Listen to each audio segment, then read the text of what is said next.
tankers. It's time.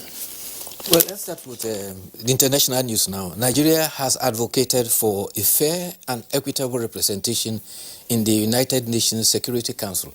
President Muhammadu Buhari made this through a virtual meeting contribution to mark the 75th anniversary of the United Nations. The president emphasized that pledging Nigeria's commitment to United Nations principle of human rights, peace, security, and democratic governance.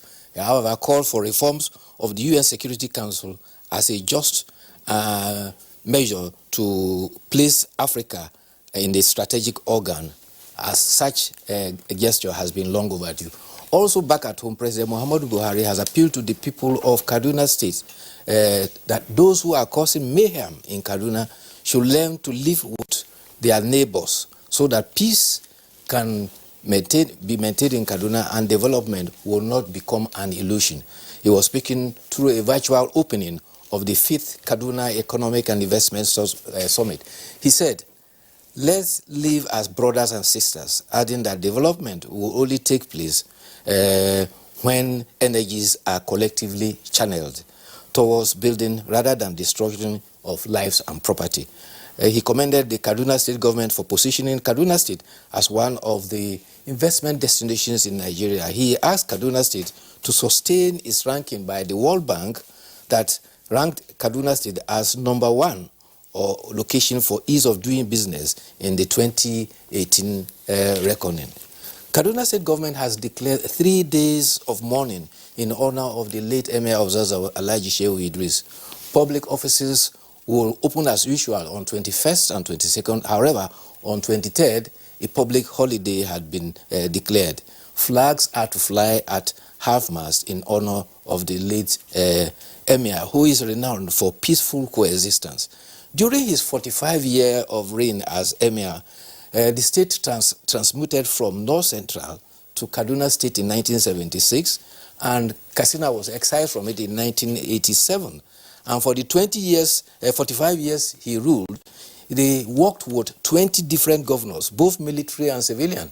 There were 11 military governors, 7 army, 4 air force, and 9 civilian governors. And throughout the time, Alhaji Shehu Idris worked with the PRP, the NPN, NRC, PDP, and APC, and he never suffered any threat of deposition. You recall that emirs were deposed in Sokoto, in Kebbi, and recently in Kano, but throughout his time, he had the tendency to work with every administration. He exemplifies what is often said that Barak, Soya come, Soya go, Barak remains. As an emir, he was father for all, and his attitude to peaceful coexistence permeated. There was a time youths were demonstrating in Zaria, and when he heard about it, he went there himself personally, and when the youth saw him, they scampered, all of them run away.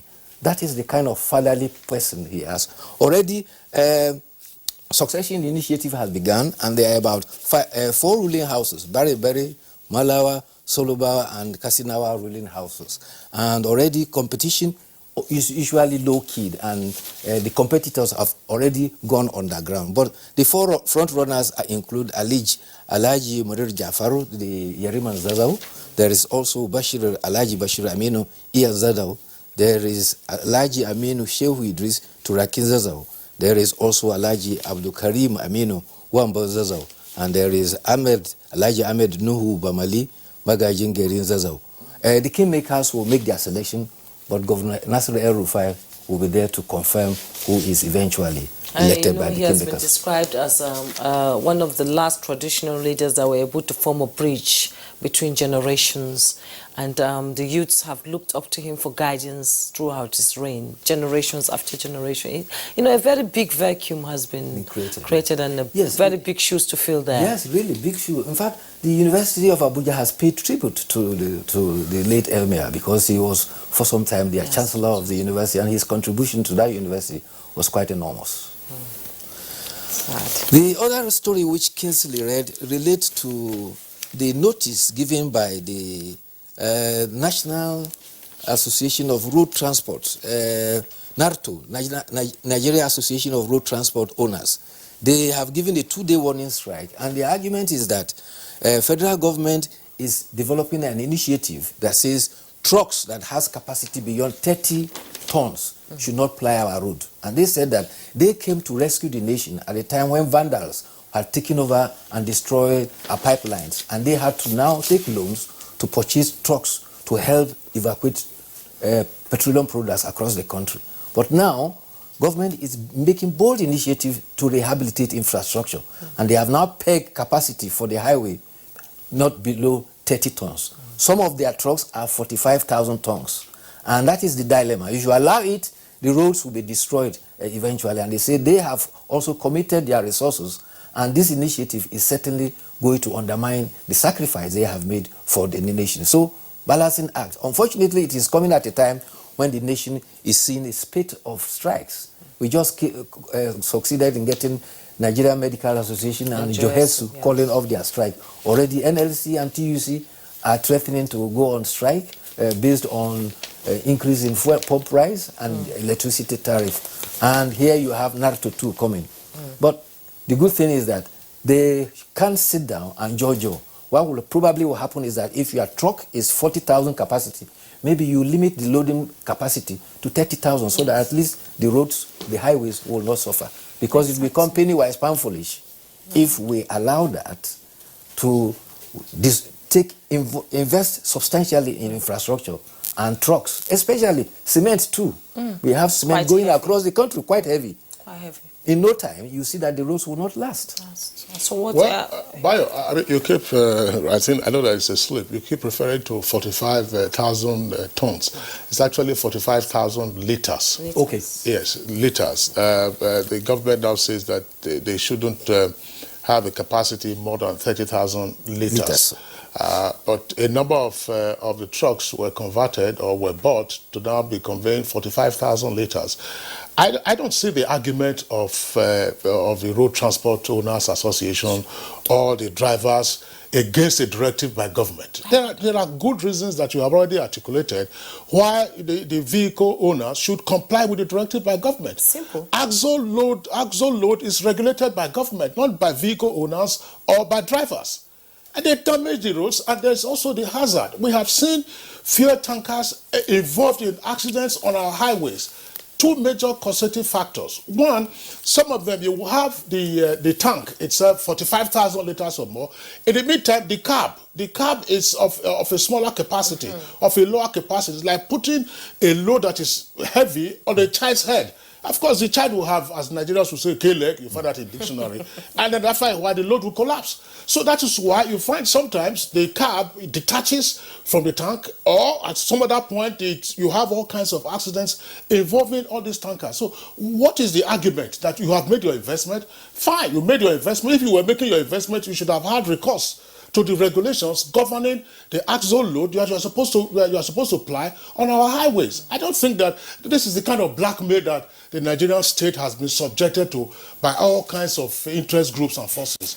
On the one hand, I believe that maybe the Ministry of Labour and Employment ought ordinarily to have either a summit or a retreat or a workshop on incessant strikes. You've just mentioned a while ago, we're getting out of Johesu strike.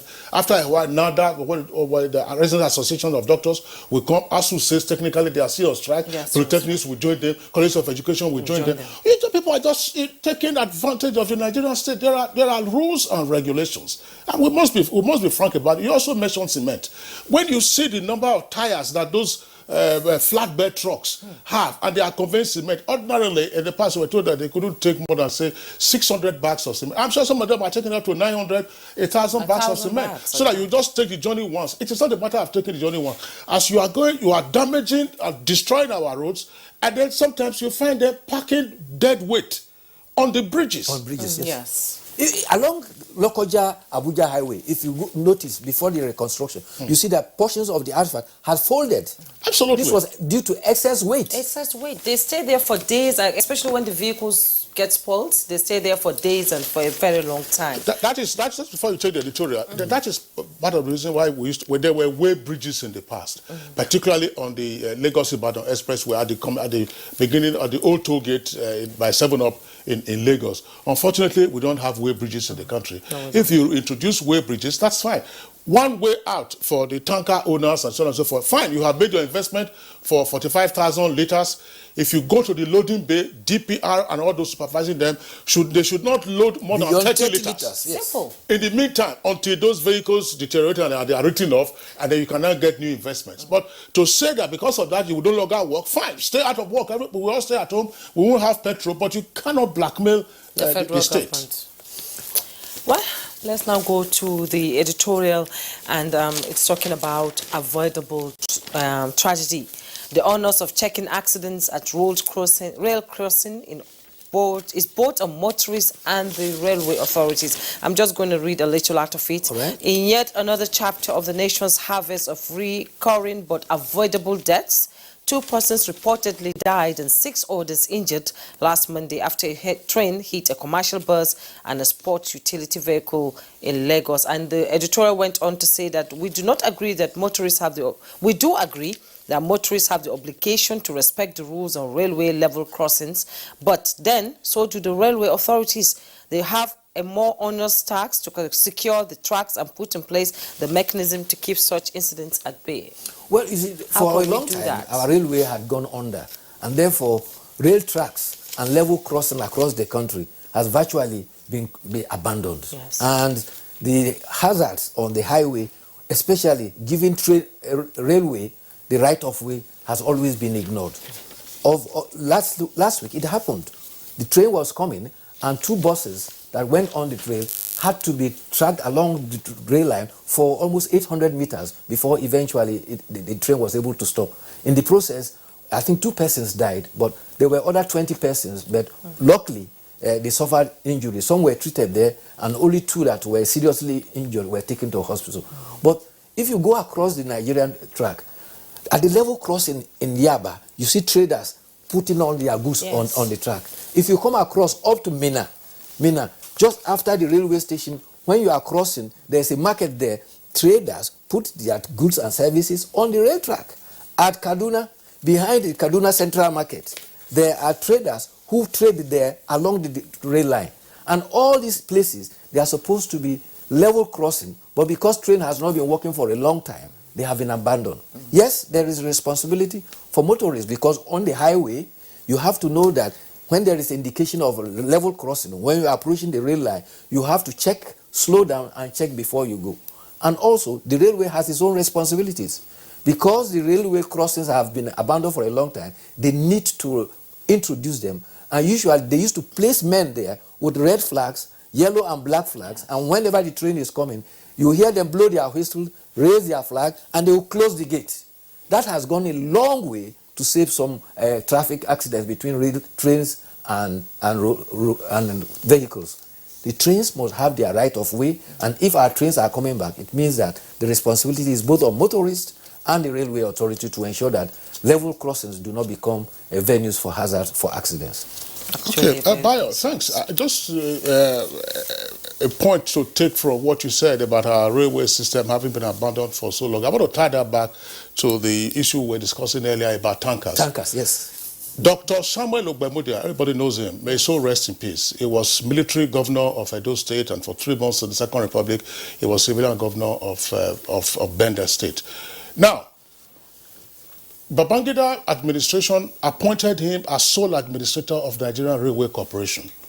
And being a go-getter, he set about, seeking to revamp the railways. And we were just saying now that the railways were abandoned for so long a time. As he was, of course, saying, look, I want to achieve results in this sector, Babangida, he said it. He was approached by haulage truck owners who told him, well done, we see the work you are doing. Don't forget that we have bought trucks. We borrowed money to buy these trucks. We are going to have to repay. If the railway is working, how are we going to now break even to be able to repay and then, of course, begin to be in business? Pure blackmail. Yes. You want to take food from our mouth. That was the literal way of putting it. I'm putting it. Very sad. And then that was even then. Yes. But so today, when we are saying, everybody, we have seen the consequences of the neglect of the railways on our transport infrastructure. So most a state, I use the state now in the capital, that's as a country or a nation, be held to ransom. Be held to ransom by business interest groups and so on and so forth. One train can have up to 15 wagons that can convey 33,000 liters that it will take about 15 tankers to convey. Absolutely. All right, Bayo, on the level crossing, everybody has to be careful, as you just indicated. Yes. And those who have responsibility for maintaining level crossing should maintain them. Bayo Atoyebe, thanks a lot for that. Thank you too. See you again tomorrow. All right, it's Good Morning Nigeria, and we are live on the network service of the Nigerian Television Authority. We're Africa's largest TV network. We'll take a short break now. When we return, we shall be discussing auto gas. Is it potentially cheaper than petrol? And what are the issues in getting it in Nigeria?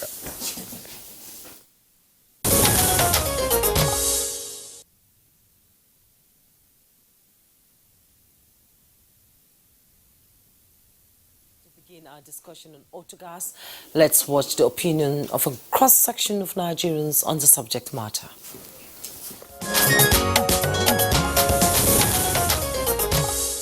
Doing what they say they will want to do for us from 1st of October by converting the fuel so that we can make use of the gas as an alternative to fuel. I think it's a very welcome idea, and they should go an extra mile by sensitizing the masses so that a lot of people will be aware of what is going to happen. I believe we are going somewhere. And we'll start like this, we're going somewhere. If gas is cheaper than fuel, it's a good development. I think it's going to be fantastic for Nigerians. The leaders cannot choose what is not best for the citizens. I believe they know why. My only hope is it should be available readily to down to the villages where readily available and accessible. I think it is going to be a perfect idea. From my own opinion, if government can do this, it will be better. Despite there will be challenges, if government can make it available at every time and everywhere, I think it will help Nigerians. What they should do is all the people that they are saddled with that responsibility, they should be up and doing. That's all. The demand in petrol will fall if this thing comes to be in reality. Actually, it is going to fall because people will no longer consider petrol as all and all, because these days petrol serves so many things, serve for vehicles, serve for generator and all that, even barbing salon and all that, they use it. But when that is in place, I think the demand will fall, and it's a good development. When they do it that way, you go for either petrol or you go for gas. But in a situation like that, the price of petrol will come down, and it will be much more easier for those that prefer using petrol, because that is what we are used to for now.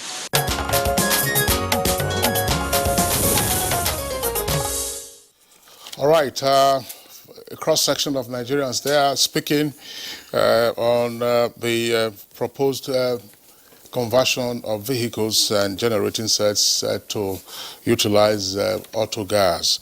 We have with us in the studios to discuss this issue Justice Derefaka.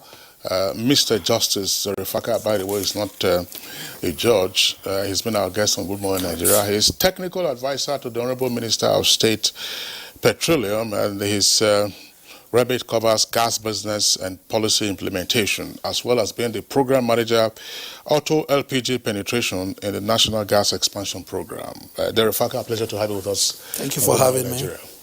Okay. Also here with us in the studios is Dixon Iwarime. He's a local fabricator of LPG tanks. Dixon, pleasure to have you with us on Good Morning Nigeria. Good Morning Nigeria. Okay. All right, let's begin the conversation with Justice Derefaka. About a fortnight ago, we had the Honorable Minister of State Petroleum on Good Morning Nigeria, along with the Honorable Minister of Finance. And, of course, the kernel of our conversation centered on matters arising from the full deregulation of the downstream of the petroleum sector. And, of course, in the course of that conversation, they did say what was in the pipeline with regard to alternative fuel for vehicles in Nigeria other than petrol and perhaps AGO. So this morning, of course, we are drilling into the issues arising from the proposed conversion of vehicles to auto gas. So just give us a background, exactly what are we getting into with auto gas, and what is auto gas in the first instance? All right, thank you very much. Let me just first of all try to pinpoint where this started all came from policy point of view. Now, if you look at the National Gas Policy approved by the Federal Executive Council in 2017, in particular, Chapter 8, Section 8.4, it clearly addresses the use of gas for as alternative fuel, even for your homes, and of course for vehicle and prime movers. Now, so when the Honourable Minister came on board, and we looked at the issue, the age-long issue about fuel subsidy, which now has been deregulated, I like to use the word liberalized, downstream sector, the Honourable Minister said, look, gentlemen, we are a gas play nation as opposed to a crude oil play nation. We need to begin to harness our abundant natural gas resources to make sure that this impact positively on the lives of the common Nigerian. And then he said, now when we deregulate the downstream sector, we need to give Nigerians alternative fuel, which is gas. Now, some pundits, or if you like, critics will say, but gas is still fossil fuel. The truth of the matter is a cleaner fuel, that a closest ally to renewables. And again, what this does is that it helps improve the pollution that comes from using petrol or diesel. Number two, there are socioeconomic benefits that Nigerians need to know about. And it equally reduces our CO2 emission, which, by the way, Mr. President, when he attended the COP21 conference with the United Nations leaders, committed to reducing the greenhouse gas, of course, using gas as a resource to make sure we drop that, and then plus committing to reducing gas flare, which we flare, our carbon emission is around 22 million tons. Now, the Honourable Minister in his wisdom said, okay, we know the national gas policy to have that success factor, certain fundamental issues need to be addressed. Gas pricing, which I will speak to say why gas is actually cheaper, affordable, accessible, and even reliable. So what the Honourable Minister is doing in terms of pushing and making sure that this comes to fruition is to give assurance to investors and, of course, Nigerians that the national gas policy is reliable and it is stable. So we're not going to change the rule of the game midway. And so he's now going ahead to make sure that he commits to passing the PIB, which will address so many gamut issues that the national gas policy highlighted. So apart from the gas pricing, there is issue of infrastructural deficit, which of course I will speak to. I know you're taking because when we say we will be using gas, so then what people will be asking is, but our fuel stations don't have gas dispensers.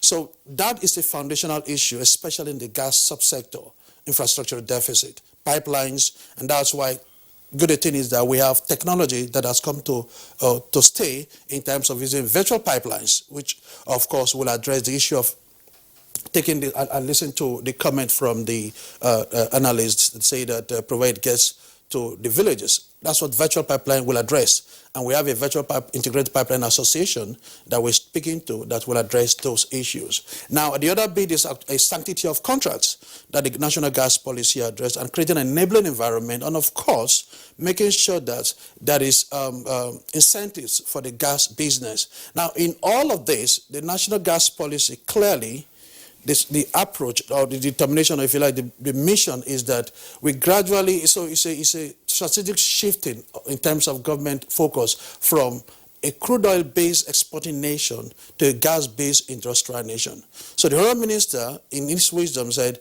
the focus of the national gas policy, even though we're looking at international market, key is domestic gas utilization, deepening that, and of course making sure that it penetrates and gets into the nooks and crannies of the country. Well, Justice, thank you very much. But I would like you to still take the question that I posed. Yes. you have touched on the, shall we say, the headwaters. Correct. Of the national gas policy. That's fine. But our viewers this morning will obviously be more interested in getting more information and, of course, answers to questions that are bothering them with regard to the introduction of gas as an alternative to petrol. So, what is auto gas? Good. So that's where I was coming from before you stopped me. So now when we say auto gas is predominantly propane. I'll try to bring it down, not to be too technical. So auto gas is liquefied petroleum gas in liquid form. So for the common man, it's the same cooking gas. But for vehicles and other prime movers, we call it auto gas. Some people call it propane auto gas. Now, there is another strand of gas that will serve as alternate fuel for vehicles and other prime movers, which is natural gas vehicles. So this natural gas vehicle use compressed natural gas, CNG, and liquefied natural gas, which are in natural gas form. So they have their different, I mean, if you like, C1 to C4 series. Now, I will not mention that, but for purpose of our discussion today, so when I say auto gas for the common Nigerian, we're looking at LPG, we're looking at CNG, even though CNG and LNG is called natural gas, NGV, but I will say auto gas. So when I say auto gas, I'm talking about auto LPG, auto CNG, and auto LNG. So now what we're doing is that we want to bring this gas for fuel stations to co-locate these products, so that when the common Nigerian man gets to the fuel station, again, after he has converted his vehicle to run on dual fuel. So those vehicles that are run on petrol, you can actually convert your vehicle to run on petrol, if it's on diesel, and on gas as well. It could be LPG, it could be CNG, it could be LNG. Predominantly, LNG is for heavy-duty trucks and vehicles, the likes of Dangote trucks and some other trucks that some other heavy-duty investors are using. Now, so if you go to the fuel station, you see the price of PMS is telling you 161, and then you see the price of auto gas going for maybe 80, 19 naira per standard cubic meters. Nobody will tell you to say you go for gas, as opposed to petrol, which is going to be 161, which is 161 now. And so what we are doing now is to make sure that we address this issue of making these products available at fuel stations across the country. Now the question will be, do we have the infrastructure? The answer is no, we don't. But I'd like to state here that prior now, in this country, there are over 10,000, if not 15,000 vehicles that are running on CNG and auto gas. Predominantly in Edo State, by NIPCO, and of course in Lagos State. So those even in Abuja here right now, there are some fuel stations that have auto gas dispensers. So what we did as part of a strategic shift to make sure that we have this in place, the Prime Minister, of course, working with the NNPC, the GMB NNPC, Mele Kyari, and his team, is to use government-owned refueling stations, NNPC retail refueling stations, 46 of them across the country for the co-location of this product. And so now we're trying to have a pilot for the rollout, which our minister will come up with in Q4 2020. So when this rollout comes up, the second phase will be to make sure that these products are in all NNPC stations. And so anybody can drive into any of these stations. And as well, now beyond doing that with NNPC stations, we're equally engaging the investors, the likes of MOMAN, DABMA, IBMAN, NATO, and National Road Transport Workers, and all the critical stakeholders in this way. We've not rest on our oars. Now the idea is this: we want them to see the big picture coming, to say, this is your business running fuel stations. This is your business supplying a petroleum product. So we needed to key into this new business, which has a lot of investment opportunities, so that when people begin to buy gas that is cheaper and they don't buy your petrol, you don't run out of business. So you too need to begin to see that picture and key into this and begin to do that co-location in your fuel station. So as we speak today, across the country, our stakeholders are beginning to get the products and making sure that they do have this co-location even during the rollout. So it's going to be in phases. We cannot get it 100%, we must say that. And the other minister said that, look, let's get it going. Let's push it in to make sure that these products are there in NNPC stations and, of course, with the third-party stations. Now, in terms of converting your vehicle, which is another one. So what Nigerians will say, how do I convert my vehicle? Where do I go to? So for every fueling station, including an NNPC station, the idea is that you drive in and you get your vehicle converted. And it takes minimum of around 6.5 hours to 7 hours, because they check the vehicle to see that it's fit for conversion. They do the testing, and after that, you get certified, and then you can start running on dual fuel. So that's how far we've gone. We've equally looked at, maybe I'll pause if you have another point. We looked at safety issues. We'll talk about that when we, in the course. Perfect, exactly.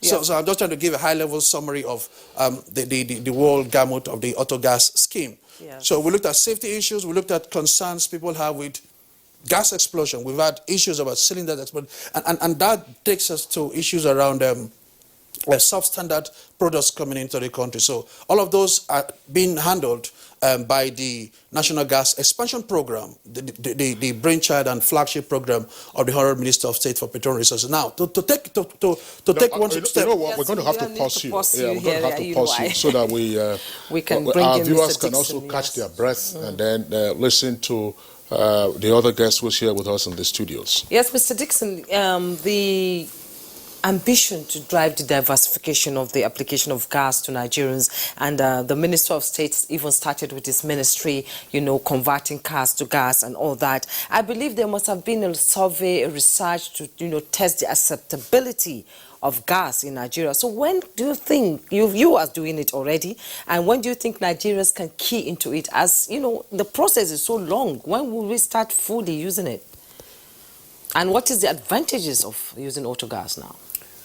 Well, the advantages of using autogas, just like the referee said, is enormous. We that fabricate LPG tanks, CNG tanks, and what have you, pressure tanks, we have the human capacity to support this venture. But just like he has rightly said, there's infrastructural deficit that has to do with the mechanics of getting that done. When we talk about the human knowledge, we have the capacity to support and to get it achieved. So, the issue of safety, just as he said, though we've not got there yet, has to do with the integrity of the facilities that we use.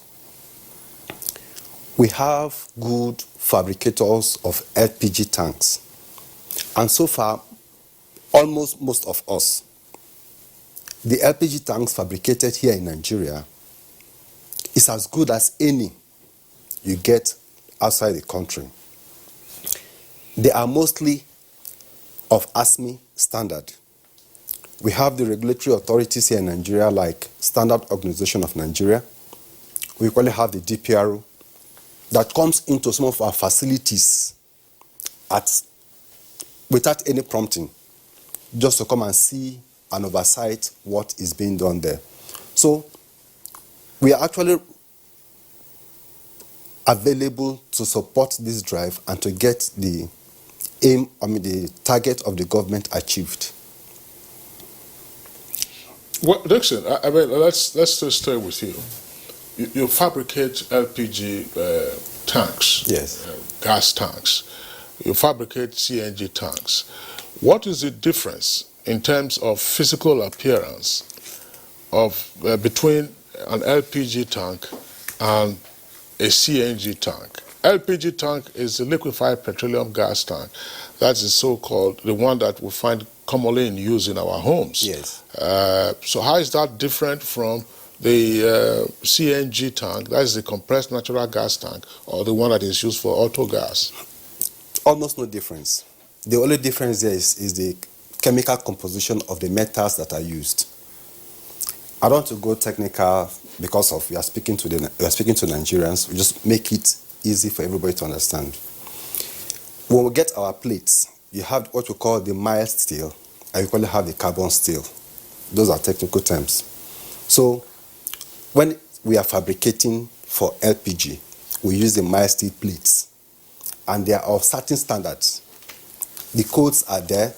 We follow the codes, and we equally follow the standards to get them done. And those codes and standards we use, they are called ASME, American Society of Mechanical Engineers Code, Section 8, Volume 1. Those codes are the same codes that the NIS, Nigerian Institute, that is Standard Organization of Nigeria, equally adopted. So when we get those standards, if we are fabricating for LPG, there are codes and standards for that. We go with that. When we are fabricating for CNG or any other pressure tank, we look at what codes that applies to that product, and we go ahead and use those codes. And with those codes, we get the best of results. In appearance, the LPG tanks and CNG tanks don't look alike, do they? No, they look alike. They look alike. For example, a 10-ton tank is about the same shape. The only difference is just the chemical composition of the plate you are using. Most of the ski tanks you find at the filling stations, they are about 10 tons. There are those that equally use a smaller one, they call the 2.5 tons. When you go to a regular gas plant, you may have a 30-ton tank, which is about 55,000 liters. But the shape still remains the same. Now, some clients may tell you that I don't want a 2.5 meters tank. A 2.5 meters simply means the size of the tank will be short, but the height will be long. There are those that will tell you that I don't fancy high tanks. I want a horizontal long one, maybe something about 8 meters. So with that, you now find out that the diameter is the height of the roundness of the tank. So with that, the diameter will now be small, and the tank will now become very long. But all the same, in all and all, they all look alike. No, I don't know. Juma, let's clarify this. See, you know welders, yes. If you go to an automobile workshop, XYZ, you see whether you kind of tanks that, gas tanks that they have, that they use for welding purposes. And then you also find a regular gas tank that you use in your homes. It is either 12.5 kg, which is more common, or the other one they call, is it 50 kg or something that is one long one. So which is the size that is it the 12 kg type that you are going to put inside your boot when the boot is reconstructed, or which are the ones that you can construct or you can fabricate for the use of auto gas? Oh, you're talking about tanks to be installed into the vehicle, cars. Yes, into the vehicles. That's my question, yes. Okay, no, that's Since different. we're going to convert the vehicles to gas. Okay, no, we don't do that. There are those who specialize in doing those cylinders. It's very technical. And so far, I think we have just about few of them here in Nigeria that does that. But we that fabricate the regular LPG tanks you find at the co-location stations is talking about are the big ones that is there. But for those other smaller ones that they fit in there, retrofit in there, it's more special. It's more complex. It's more complex. Don't you think that, when we start converting, it would lead to massive importation of this needed equipment at a time of scarce foreign exchange? And will it be affordable to Nigerians? No, in the long run, it will be affordable. In the long run, but not immediately. For example, a regular pressing tank for those that fabricate LPG tanks is about $600,000, which is about $270 to... It's about $600,000. Now, for that $600,000... $600,000? Yes. 100,000? 100,000. Yes. $600 or $600,000? $600,000. Okay. It's about 6 times 424. It's about 270,000. It's about 270 million naira, going by the current exchange rate. Mm-hmm. Let me come in here. The cylinders we're talking about for auto gas conversion comes in different forms and shapes. Very, very different forms. Some come in the form of a donut that can fit in where you have your spare tire under your car. Some can be fitted in your boot. Some can be fitted under your seat. So they come in different forms and shape.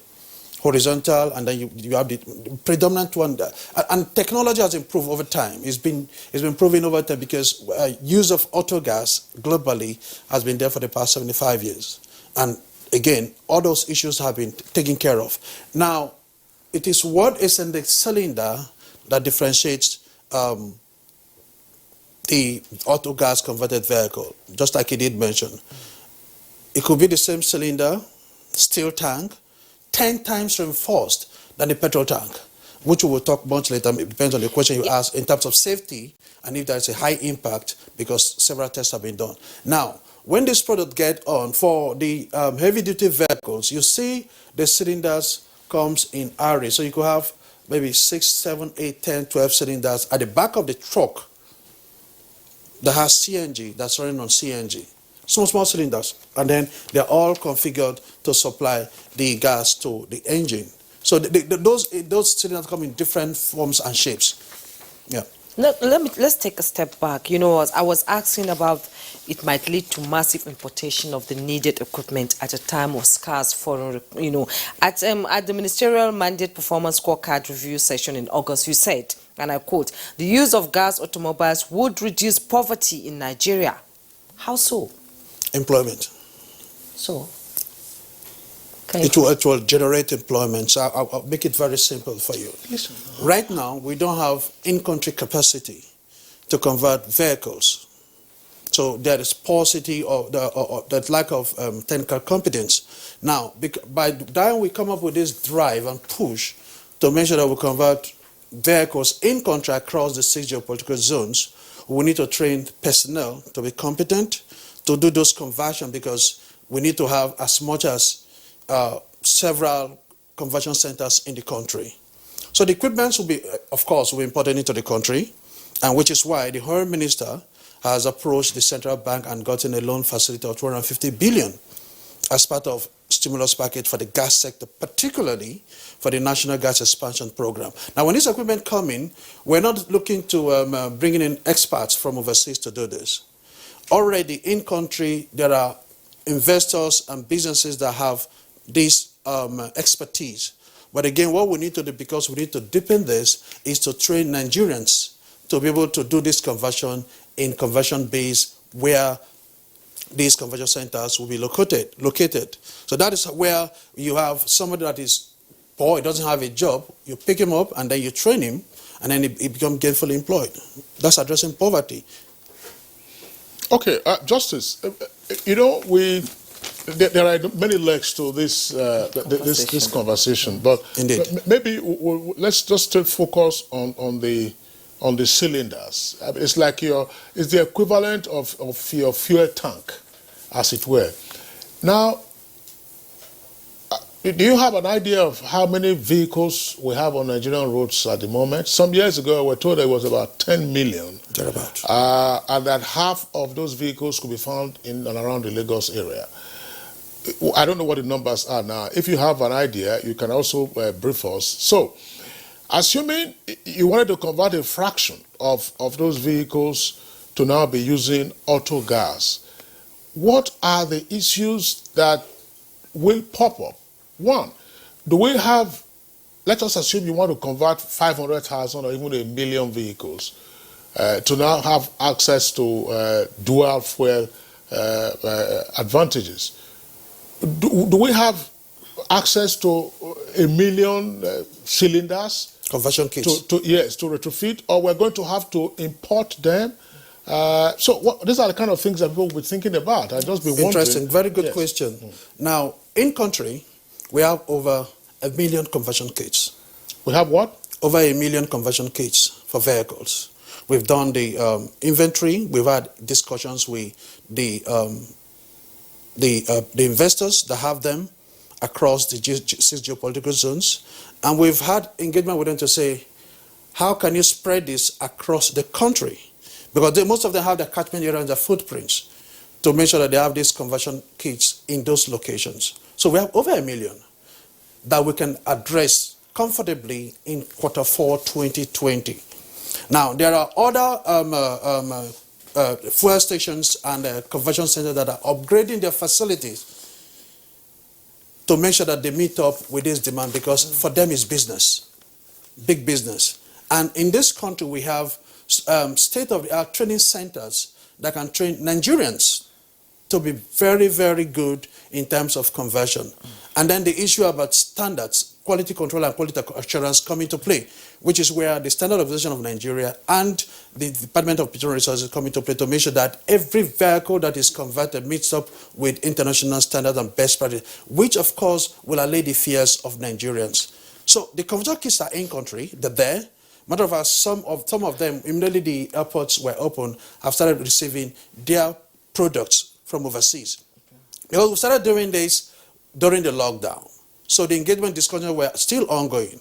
While people were in lockdown, the Foreign Minister was just whooping us around to make sure that we get this in right, and that is what we're doing. So we have conversion kits in this country that can convert up to 1 million vehicles in country. And the Foreign Minister, during our performance review, handed his vehicles to the National Gas Expansion Program to convert his vehicles and even his generators to run on gas.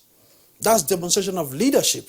We're doing the same with Aso Villa to make sure that we'll power Aso Villa with compressed natural gas. The NNPC having conversations with the OEMs to make sure that they do the same thing. And the minister has mandated, said, now that I've given my vehicle to demonstrate that, others should equally follow suit. Okay, thank you so much, Mr. Justice. We hear our Zoom network is ready. We have Colonel Osigwe, Head Corporate Communications, Innocent Motors. You're welcome to Good Morning Nigeria. You're welcome, ma'am. Good morning, ma'am. Yes, you've been listening to our conversation talking about auto gas and acceptability in Nigeria. Let's look at you, as Innocent Motors, you've been manufacturing, different type of cars in Nigeria. Let's look at you from the private sector. How will you be able to key into this 2020 year of gas policy for Nigeria?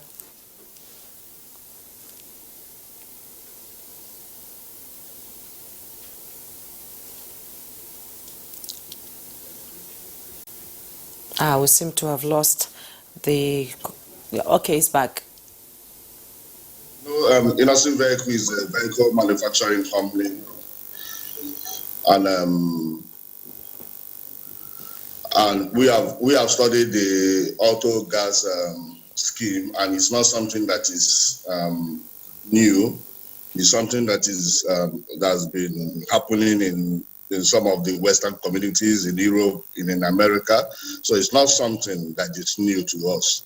So at Innocent Vehicles, we are ready to key into the FG scheme on auto gas, on producing convertible engine options for those that want to use gas and those that want to use the LPG. So we are ever ready for that.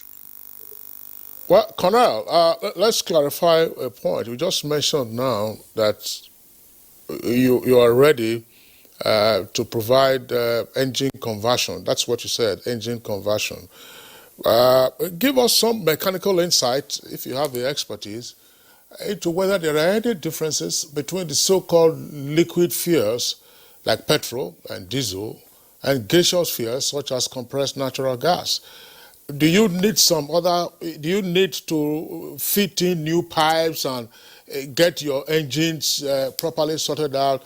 I'm asking this question because if you use cars in those days, there was a time people were using carburetor and did not get to the use of fuel injector and so on and so forth. Are there mechanical issues to worry about in the use of either petrol or diesel versus auto gas? Okay, I want you to understand something that is very important. At Innocent Vehicles, we don't produce engine, we buy engine from the engine manufacturers. What we do is to produce the carcass of the vehicle and the body, then the engine, we buy it from the engine manufacturers. So, but I know that the company, the technicians that we have the capacity to be able to convert most of these engines to use auto gas. Nevertheless, we also have experts that in Nigeria here, companies in Nigeria here that can be able to do that. So it depends on which side our clients or customers want. We can refer them to some of the experts that are into that already, or on the long run, our technicians can be able to convert the existing engine that is using fuel, diesel, to the LPG. But one thing is clear is that the engines that are being used in our vehicles now are engines we buy from the engine manufacturers according to our specifications. So the same family that produces engine for most of the big known brands, they also produce engine for us, and we give them specifications of what we have. Now that the government is talking about we are keen going into the auto gas scheme, we will also be speaking to these manufacturers to be able to produce some of these engines that are convertible, that can use fuel or can use the LPG. Okay, Cornell, thanks. Once again, Justice, let's clarify this. This is the question that I was asking. Is the process so simple, as you said, 6 hours you drive into an NNPC station and they fit your vehicle with the gas cylinder, and after 6 hours you drive off. You don't need to worry about pipes, you don't need to worry about the engine, the type, and so on and so forth. What are those things? I mean, speak to this. Very well. Let me make it very simple. So these conversion kits have already been configured to fit into an existing petrol-run vehicle. So all just you need, the major component actually for a typical vehicle to be converted is the cylinder, the tank, the gas tank. Once you've found a space for it, either the rear, you just need to pass the pipes into the engine. It does not affect the vehicle. So at the end of the day, you just have a switch at the dashboard. If you're running on gas, you switch it to gas. If you're running on petrol, you switch it to petrol. Because what comes with this conversion kit, especially for the tank, is that there are multi-valve configuration there that addresses inflow into the engine, that addresses in case of fire. That's what we call an electronic solenoid valve that shuts in immediately so that it doesn't supply gas into the engine to cause explosion. Then in case so now for the typical tank, you don't fill it up to 100%, you fill it at 80%. And that creates room for allowance in case of temperature difference to avoid explosion.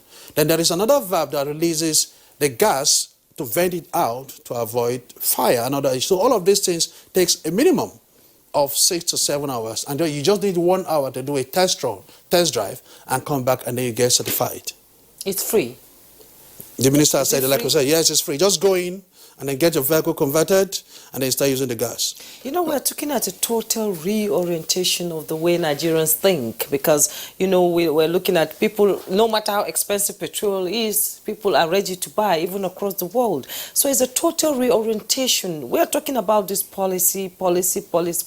Have we really reached out to the people who are going to, you know, be involved in changing their cars, converting their cars? Have we really talked to the people on this policy change? Oh yes, we've done some awareness, so to speak, and we now in the National Gas Expansion Program there's a subcommittee on awareness. Now we've come up with a roadmap to have a roadshow, because we found out that getting feelers from the public that people have concerns with safety, people have concerns with, am I going to be sitting in my car on a time bomb?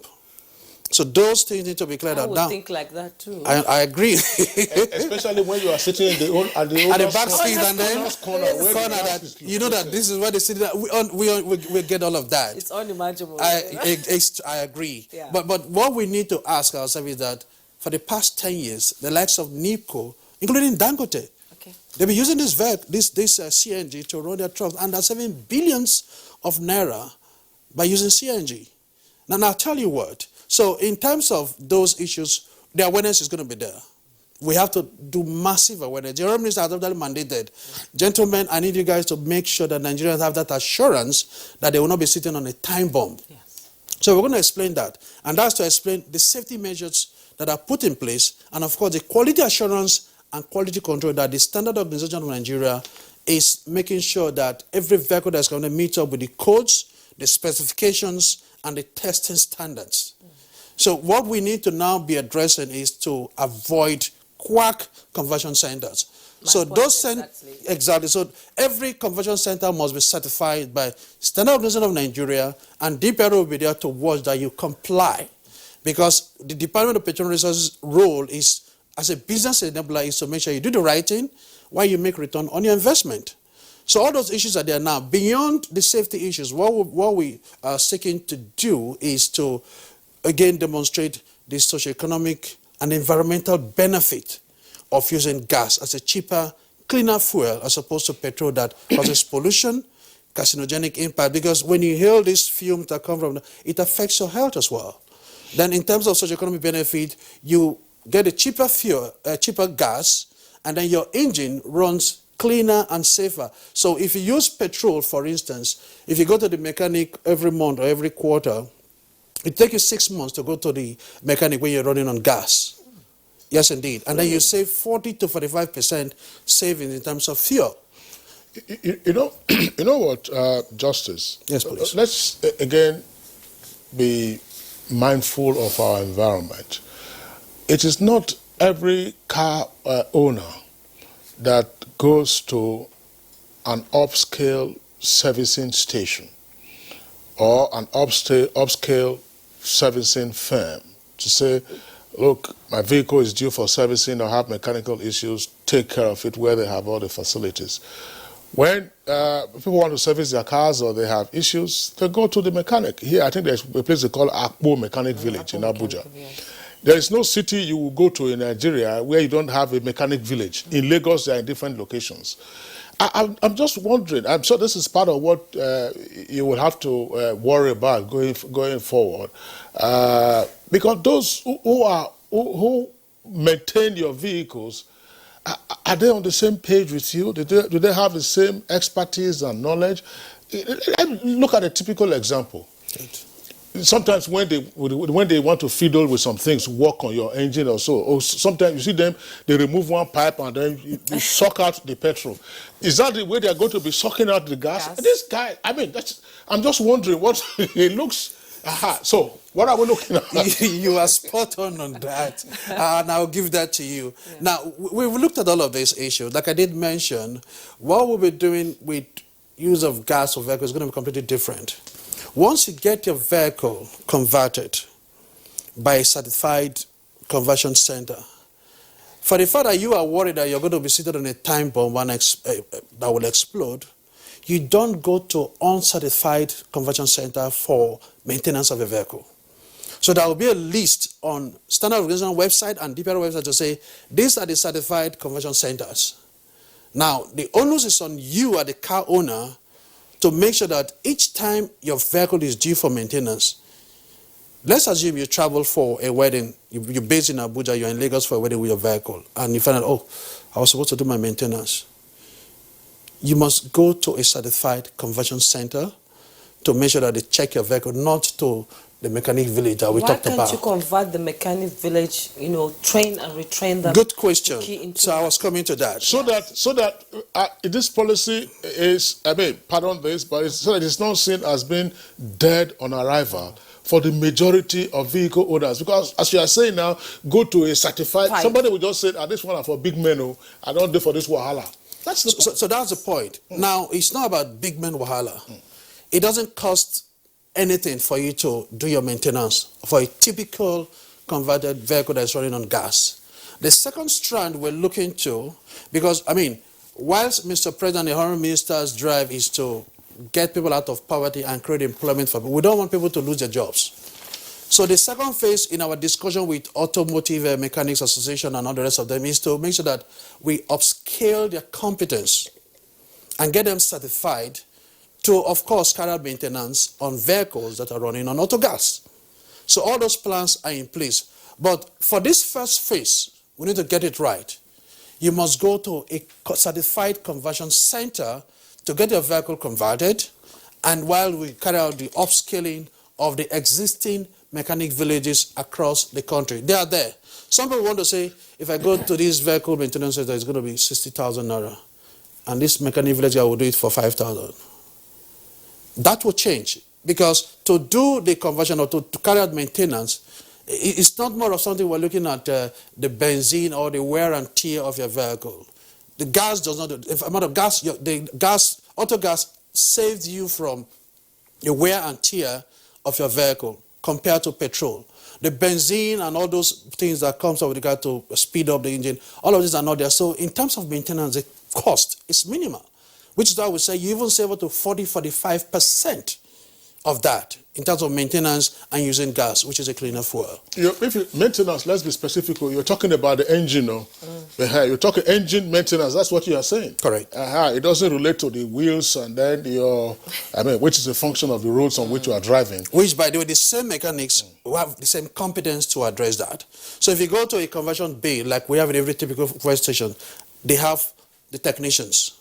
Now you have the guy that will check the auto gas configuration, and then you have one or two other guys that will check at balancing of your wheels. Now, your fear, is it the balancing of the wheels or to make sure that they are actually carrying out proper maintenance on the auto gas? So the competence will be there, and all this personnel, of course, it is division of labor. The wheel balancing man will be there to do his work, that the auto gas technician will be there to do his maintenance. I don't know, Dixon. Let's bring you. I mean, you have a vehicle. Justice is speaking very well. It's clear. But when you go to a mechanic village, or you patronize any there are specializations. Yes. There are mechanics who tell you that they deal with Japanese vehicles. Even amongst Japanese vehicles, they will tell you that one will tell you that it is Honda that he works on. Another will tell you Toyota. Or some other brand. Others would tell you in those days that it was Peugeot that they specialize in. So, Mercedes. You have them like that. So the German vehicles that they work on. How? This is early days still. So, how does a person get out of this subsidy and they say that, look, I'm going to that auto center, conversion center after it's been converted for my regular maintenance. I mean, the vehicles have their own they have their own features. I mean, you are driving some vehicles, you see every time the wheel comes off, because of Honda. Some design defect and all that. I mean, as a vehicle owner, what would be your concerns? Well, the truth of the matter is that what we are talking about is not rocket science. We all go to the mechanical villages to patronize them. When you go there, possibly after checking your engines, your light may not be functioning well. They'll call an auto electrician to check that. They call him auto rewire. What are you? Then, even when the auto rewire tries to fix your vehicle, if it's not able to do it, he will call someone that has the computer to check what is the brain box or whatever, to check that. To put it in a layman language, to me, the gas issue is not as complex as we are seeing it. It's very simple. Very simple. For example, when you talk about the issue of generator, in my house, I use gas to power my generator. And how do I do it? It's simple. I have the regular 12.5 kg of cylinder. Then there's what they call dual carburetor. It's about 5,000 naira or 8,500 naira on Jumia. Sorry to mention. It's just there in the market. Okay. All you need to do, take that dual fuel LPG carburetor and put it on where you have the carburetor. Just change it. You can do it yourself. You don't need to go. You don't need to call anybody. You don't need a technical know-how to do it. It's as simple as that. Just hang on. Let our viewers be advised. Don't do it yourself. Just in case there are hazards. Okay. You call a technician to do that. Okay. You call a technician just to change the carburetor. Because I don't want them to say it was said on Good Morning Nigeria that I can do it. You just get the technician to change the carburetor. Yeah. Just as you light your gas, that is the way you just on the what's it called? The cylinder. If you use the key to start or you pull, you just pull and you have power. The only difference between the petrol generator and that of the LPG is that if you're supposed to have about 2.5 kilowatts of power from petrol, from that of gas, you have less, maybe about 2.2. So also it applies when it comes to issue of vehicle. It's as simple as that. Just as Justice has said, if you're going on the road, if you want to use fuel, you just switch over to CNG. Some of us have vehicles that have dual fuel tanks. When one is going so low, when it's almost off, you just switch over to the other tank. And that's how the this thing is. I would like you to speak further, because part of the auto gas has also to do with operating generating sets. Yes. So the minister, as our guest a couple of weeks ago, spoke about that. When you say that it's the way you strike strike a match to light up your stove, your cooking stove, 12.5. Now, there are issues about distancing. Okay, what is the distance between your generator and your gas? You need a pipe. Is it the same flexi pipe that you need? Just hang on. You take the questions. Is it the same flexi pipe that you need? And then if you have the standard 12.5 kg, how many hours can that run? Okay, it all depends on the usage. If well of that same value, 12.5 kg is about 3,800 or 4,200, depending on where you're buying it from. And equivalent of that in petrol is about 160 divided by 4,000. For example, you cannot you estimate the amount of fuel it will afford you. Now, for example, if I may not be right with my mathematics, 4,000 naira worth of fuel will give you about 20 liters. Yeah. Am I correct? Let's sort it out. I mean, we can Yes. get that done straight away. So 4,000.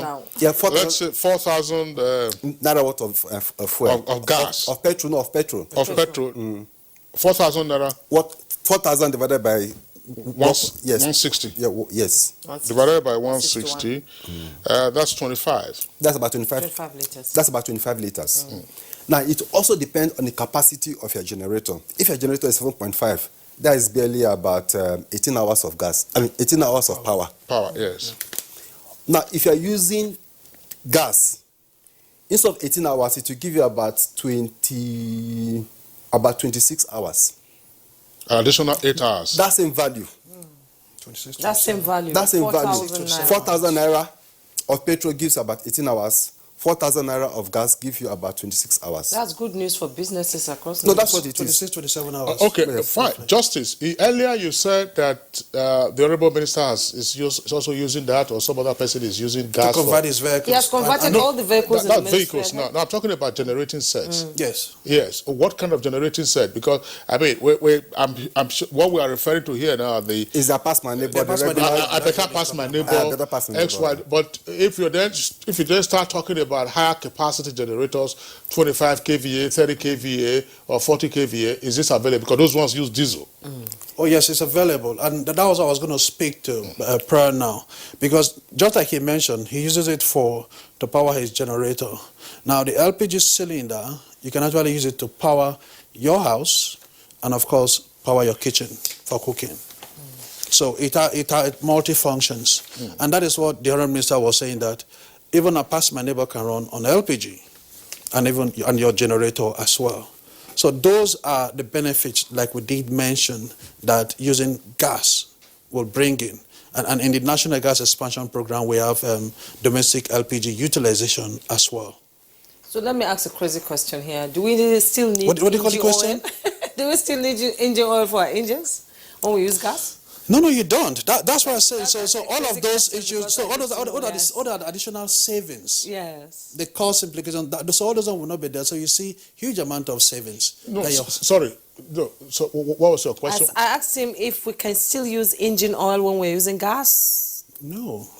No, but if you say... the engine oil Yes. is to clean up deposits as a result of using petrol and diesel. Okay. Gas is a cleaner fuel, so it does not place any deposit on your piston and rings. That's why I say that. But how do you lubricate the friction? Yeah, there are special fluids that will be used during Not maintenance. engine oil. Which is why I was saying that when you take your car to a mechanic using petrol, if you go there every month or every quarter, for gas, you go there every 6 months. Yeah.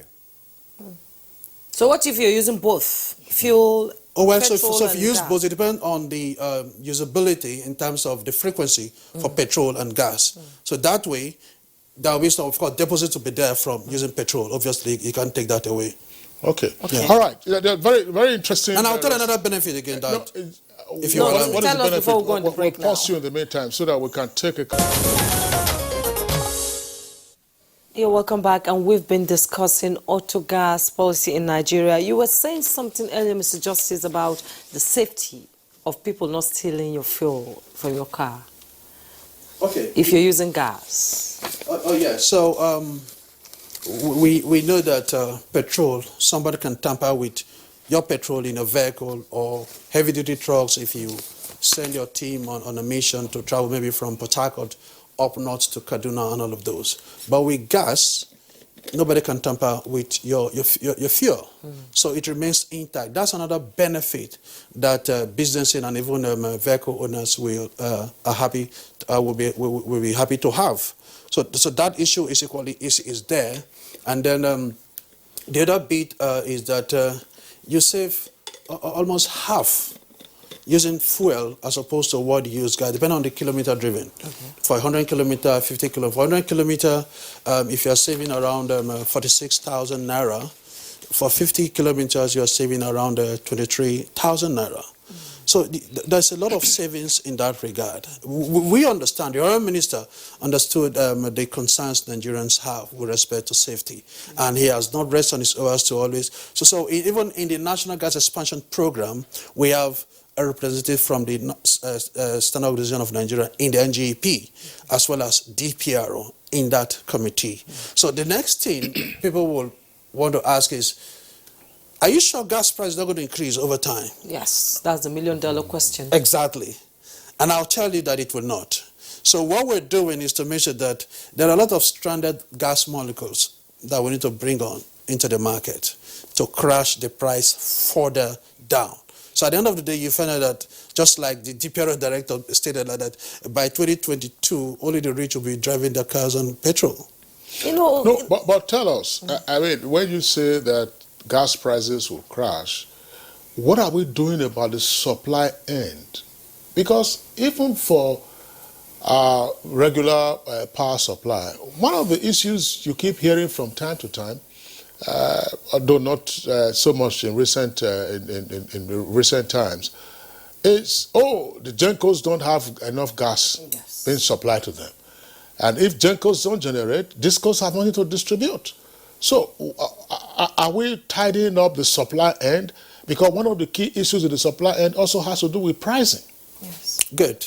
Valid question, in particular pricing, because that's one thing people want to listen to going forward. Now, in terms of Gencos complaining about they don't have gas, we have enough gas. Matter of fact, like I did mention, we're a gas nation more than crude oil. Yes. We just have a drop of crude oil as opposed to the 203 trillion cubic feet of gas proven that we have in this country. So what we're doing in that regard, NNPC generate a lot of gas. Sometimes they don't take it. So the issue about power and the Gencos, let's leave that one today because it will take us another 3 hours to discuss and address. It's a hard amount of issues, which, of course, the Ministry of Power, working with the Ministry of Petroleum Resources, are resolving. I think it's a very, very, very So valid let me come to the pricing issue about gas. Yes. Now, so for a typical gas right now, if you look at it, from the wellhead, upstream, midstream to downstream, it passes through different funnels. Now, what we're doing is to make sure that we bring enough gas and create an enabling environment for investment to thrive, which is what the national gas policy is addressing.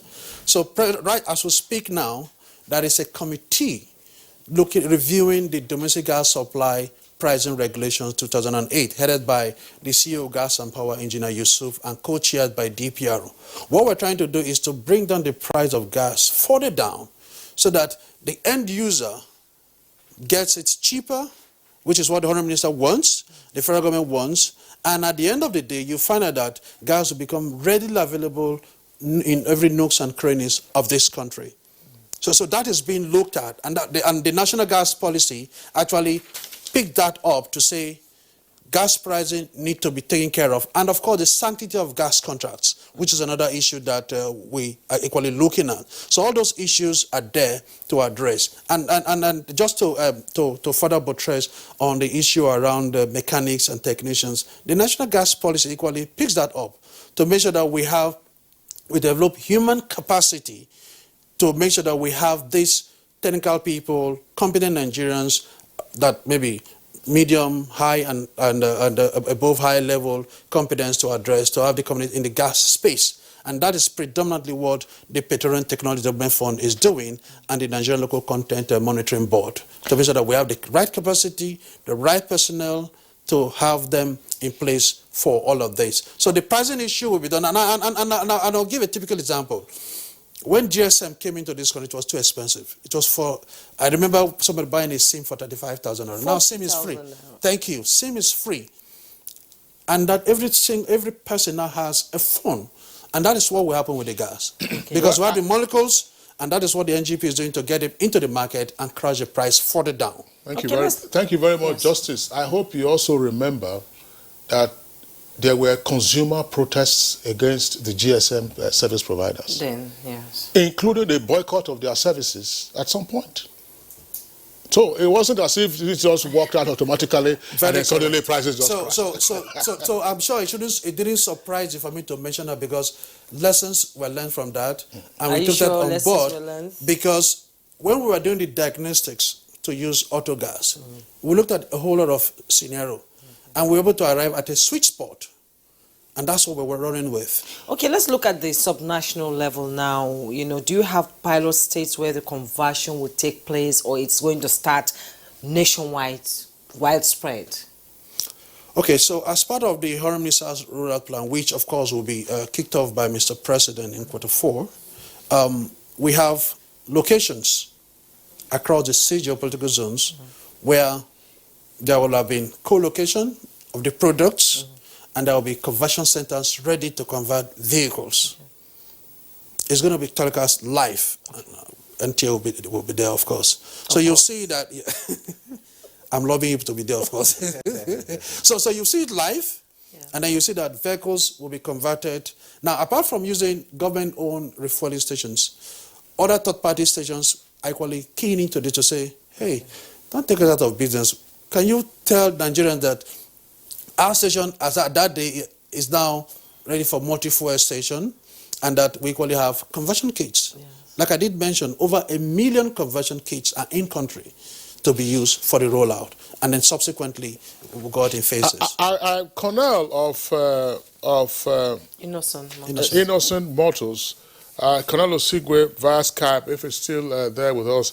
I just earlier you were talking about the readiness of Innocent to begin working on all of this, but just tell us, are there concerns that as a motor manufacturing company you would have about auto gas, or it's something that you can readily switch to with your new vehicles coming off your assembly lines?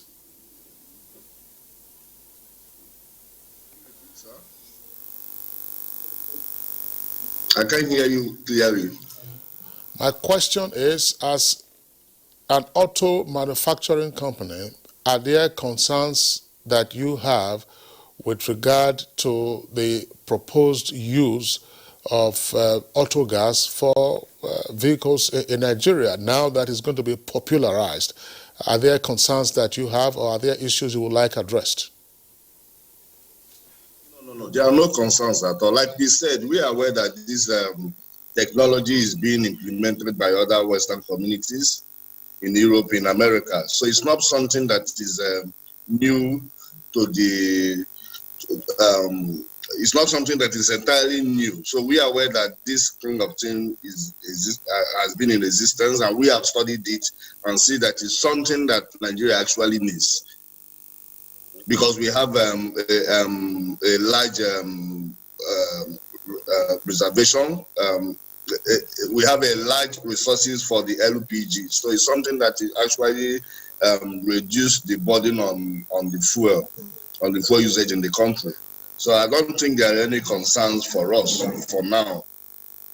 Cornell, I mean, I know that this is a matter of your corporate business decision, but if you recognize the advantages of auto gas, and the government has had pilot schemes in Benin City and in Rivers, why didn't you say, okay, some of the new vehicles we are rolling off our assembly lines will be dual fuel, will have dual fuel capabilities such as LPG and petrol? Why didn't you take the decision before now if you recognize the huge benefits?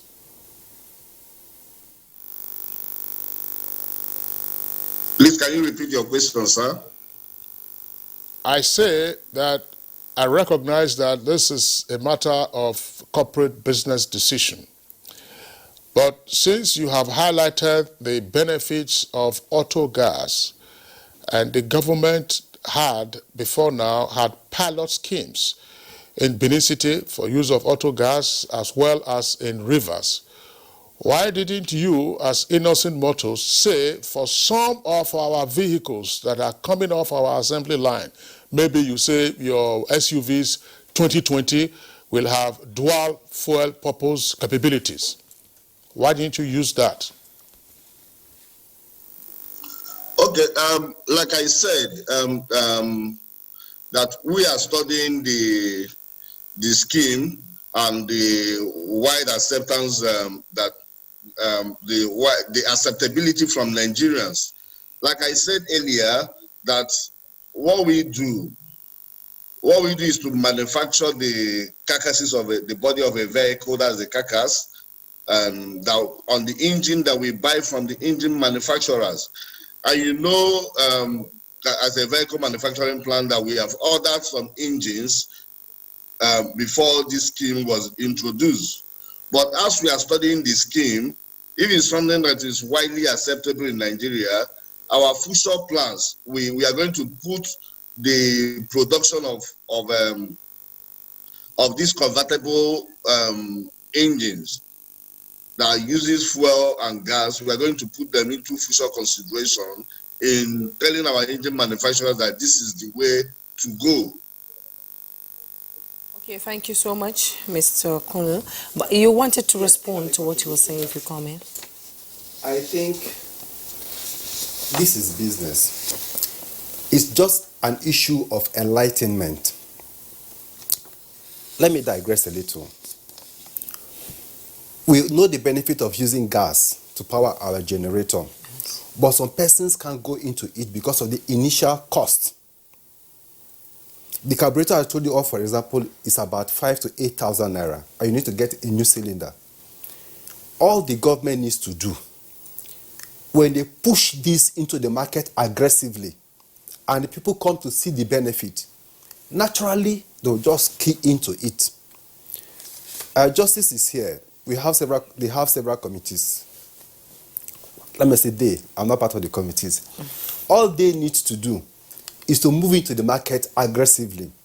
What we are talking here with the analysis and all that, it's not rocket science. We have kids that discover certain things, many things, even those that didn't even go to school. They are some of the best mechanics we have that repair our vehicles. Yes, our vehicles. If the government come out to say, gentlemen, we have this skill acquisition program, come and learn this thing. You don't need to go to university to learn how to convert, to retrofit a gas cylinder. It's simple, it's not as difficult as that. Though he's trying to lay the ground regularly, normally for a vehicle, if you retrofit the gas cylinder, there are basic things that are there, naturally. You have the automatic shut-off valve, like we in the LPG business. You have the automatic shut-off valve, you have the pressure relief valves, and those little two valves. There are things that are there to checkmate issues of accidents and safety and what have you. So let the government just push in this aggressively into the market. I am in Port Harcourt. Sincerely, I have not seen any CNG plant that sells CNG or station that sells CNG. I don't know of any here in Abuja. It may exist. But if they come and aggressively put in there, what are the resources, what are the infrastructures that you need? They are simple. You need a regular tank. That tank that cost $600,000. No, that tank. That's we call it forming machine. We call it forming machine. I thought that that's the forming machine. That part of the infrastructure that we need, or mechanical that we need. The tank that you need at the LPG tank, at the LPG station, at the co-location station, if it's a regular skid plant. The regular skid plant, it is from 12 to 27 million naira. It all depends on the facilities that are there in the skid plant. If not, it's not as expensive as people think. But what I'm trying to say is this. We can drive this and achieve this and create jobs for we Nigerians, make gas very popular. CNG, he would say, is cheaper than LPG. Yes. So if you are buying LPG for 3,800 naira for 12.5 kg, by the time you start using CNG of that equivalent, it will be far cheaper. But the point is this, we are not seeing the infrastructure on ground. So, sorry. Let them aggressively push them in. Dixon. We, the local manufacturers, are there to support them. What do they need? Is it the LPG tanks? Is it the CNG tanks, the regular tanks, kit and plants? We can produce them. Okay, just hang on. Justice, let's clarify this, because,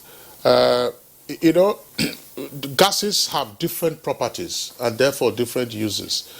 This one, where I'm hearing now that you can use LPG for cooking, LPG to power your generator, CNG is cheaper.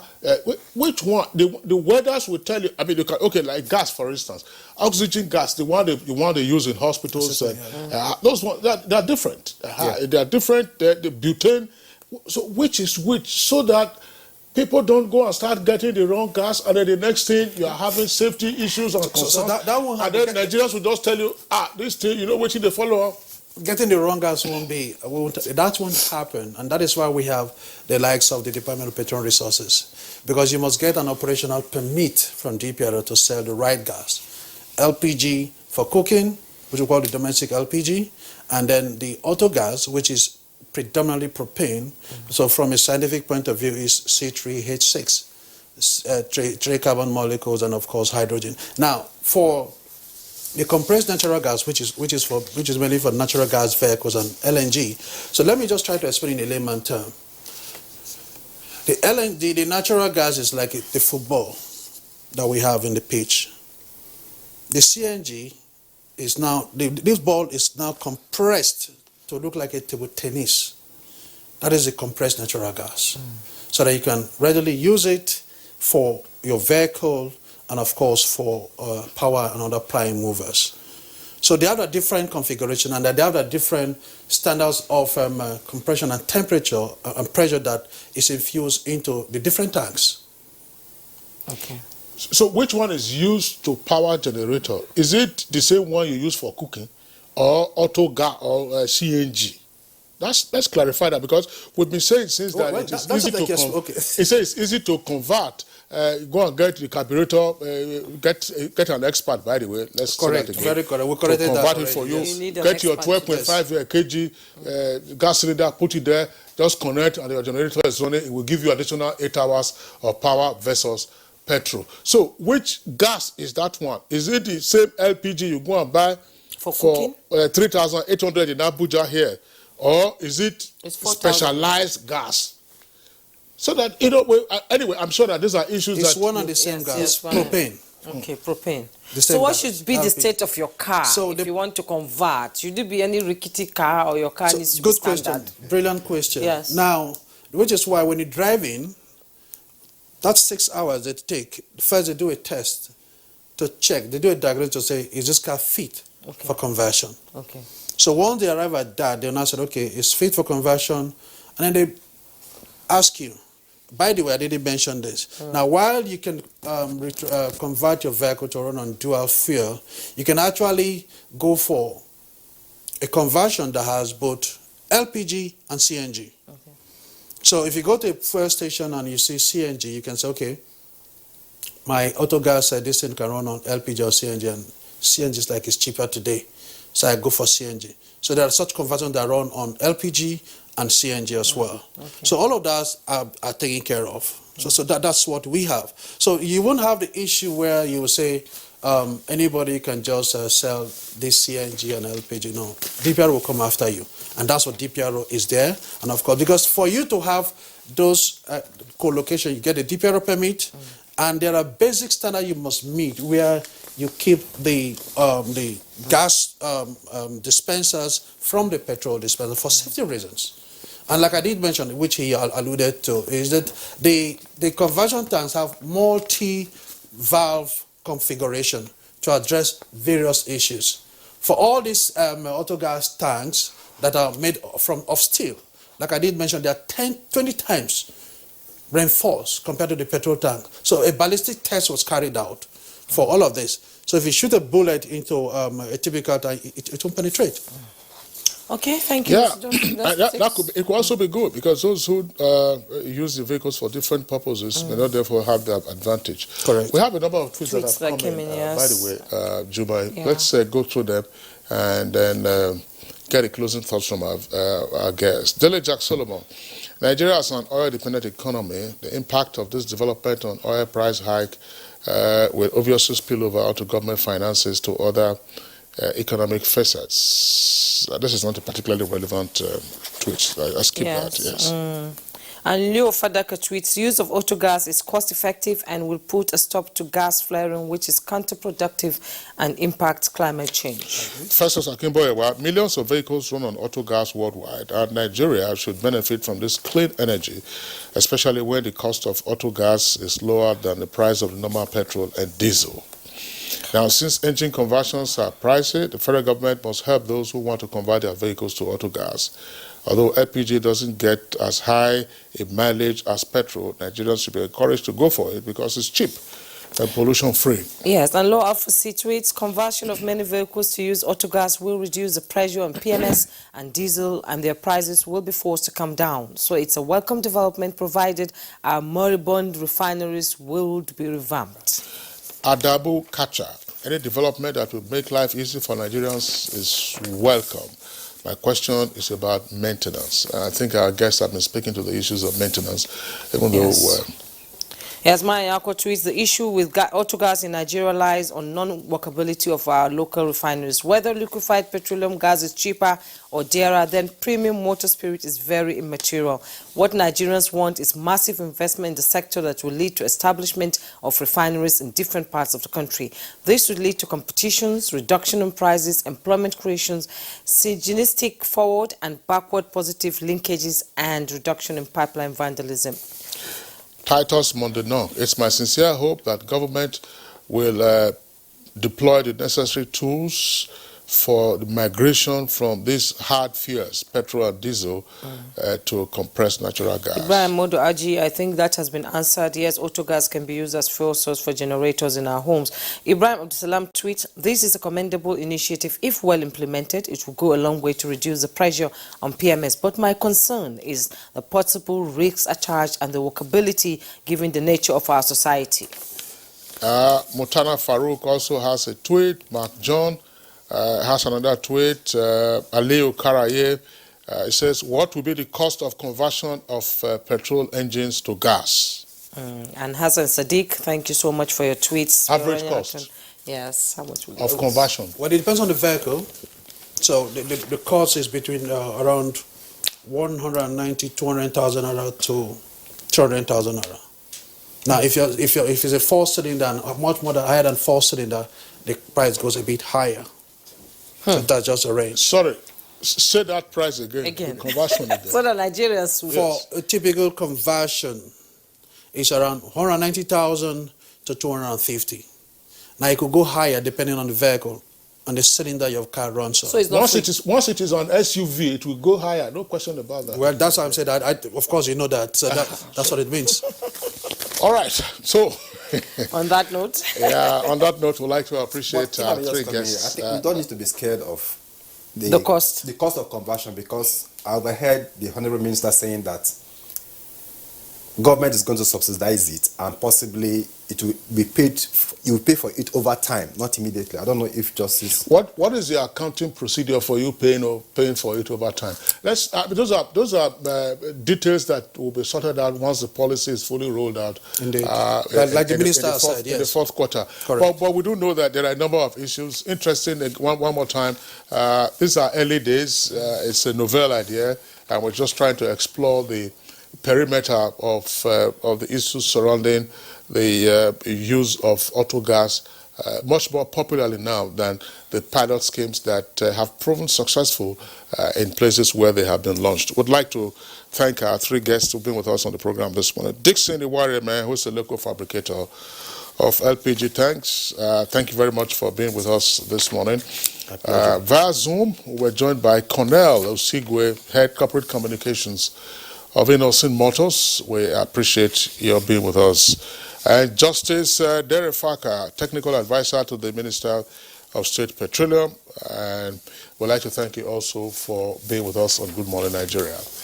All right, so that does it for us. We're back tomorrow, same time as always, 7 in the morning. Until then, take personal responsibility, stay safe, and be well. Coronavirus isn't out yet. And I'm Jimo Yusuf. You have a wonderful day ahead.